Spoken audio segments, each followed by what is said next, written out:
What was the impulse to make this film? Um, Look, it was very simple. I'd seen a documentary, Surviving Mumbai. The team behind it from Electric Pictures, an Australian production company, were some of the first on the ground in Mumbai after the attacks happened. And look, I didn't know too much about the Mumbai attacks. I knew probably what the average person had known, which was, burning buildings on TV, you saw some distraught faces running, and it was one of many terror attacks, or so I thought.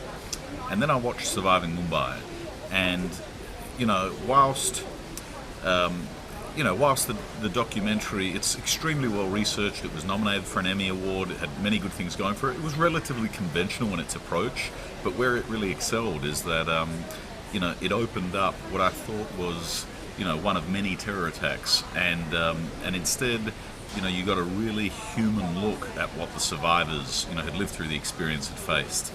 And, what sort of struck me really early on was the response of the staff, members of the Taj Hotel, and how it was so atypical from what at least I knew had happened in many other sort of terror attacks. And the other was this idea that the Taj itself was, in some ways both a microcosm of India, but also of the world in a way, where, you had many elements of questions of class, religion, ethnicity, social standing. You had all of these sort of preconceived groups of people, in a very luxurious setting, in a place where they thought their money and their wealth could protect them. And, then the barbarians come and storm the gate. So my co-writer and I went to Mumbai. We spent over a month staying at the Taj Hotel itself. It was a very eerie experience, walking down, the same corridors and hallways and ballrooms that all these events took place in. But more so, many of the staff members who survived still work at the Taj Hotel. And so as we were constructing, our interviews, and as we were talking to the different people and thinking, how it was that we were going to do this film, as we were doing all of that, we were able, to go down and, speak to Chef Hemant Oberoi, who's in the kitchen every night, and to the different people. And that sort of research process, I think filtered its way through to what became our film, in that we got many different perspectives of the attacks. And, I think that influenced the actual structure of the film, which is one of an ensemble piece where it fishtails the narratives through different perspectives. Is the takeaway message or messages that you like people, that you intend for people to take from this film? I think there are several. One thing that really struck me through all our interviews was this idea that you had people from so many different racial, ethnic, socioeconomic backgrounds who were able to look past those divisions that exist in everyday life, and who were there for one another, who were selflessly doing all they could so that as a group they could survive. And I was taken aback by that. The staff of the Taj Hotel, these were people obviously with families and lives of their own outside of the hotel. Their life didn't begin and end at the hotel. But you saw this really interesting phenomenon happen at the Taj, where it wasn't as though they had done any, drills or preparation for a terror attack in any massive organised way. They weren't, specifically prepared for anything like this. But when the attacks happened, the staff members of that hotel, en masse, decided to stay and help their guests and be there for both their fellow workers and as I said, as their guests. And beyond that, you had some staff members actually get out of the compound, out of the hotel, having ferried, customers, guests to safety, and they made the decision to turn back and go back in.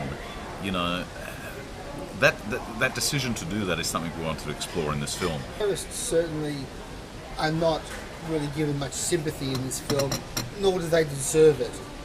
But what you have done was while not giving them any sympathy, you have humanised them, at least to the point where one gets the impression that these guys were siphoned from a larger group. Which is true. For two reasons. One, for their killer instincts, and secondly, for what appears to be their gullibility, where they're just being told what to do, where to go, to follow instructions. Was that something that came through in the research? Totally. There were over 100 candidates for what became 10 gunmen who ended up going to Mumbai, and they had them in training camps in the Pakistan mountains, very remote regions, and they whittled them down slowly along the lines that you suggested, basically who physically can do it, who has the stamina, but who's going to take orders, and who do they think they can push to the very end, to fulfill their desires, the handler's desires.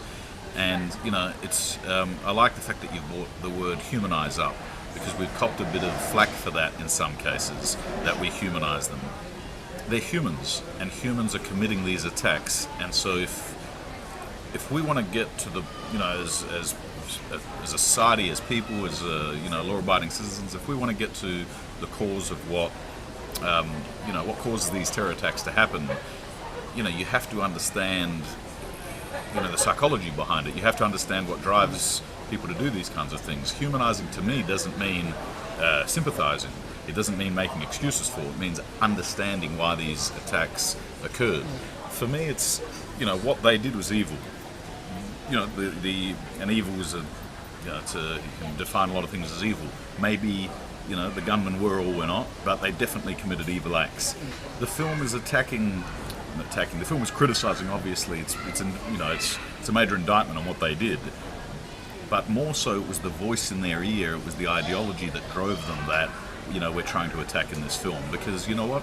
If it wasn't the 10, young men that caused the Mumbai attacks to happen, they would have found another 10, and then another 10, another 10. And so that's what the film, in some respects, is trying to get at. Do you not demonstrate in this film, Anthony, that Islamic extremists are the most efficient killer of Muslims? Yeah, well, that's the point.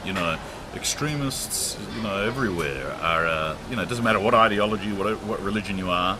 They share the same traits, whether you call them Muslim or Nazi or whatever you call them. They're basically sociopaths looking to control groups of gullible people with an ideology, with a religion, and it shouldn't be confused with Islam. Although religions can get hijacked and convoluted and all that sort of stuff. So yeah. And another reason that these terror attacks happen so publicly is because they want to encourage a retaliation against regular Muslims, so that they've got nowhere to go, and then they get funneled into the extremist pathway. Yeah. And the film is a bit of a plea for people of different, religions, ethnicities, cultures to come together, rather than be divided apart. And you saw that at the Taj Hotel. A number of the chefs who were killed at the Taj Hotel, who worked for Oberoi, a Hindu, they were Muslim. They're like brothers to him. And yeah, the film tries to address these points for sure.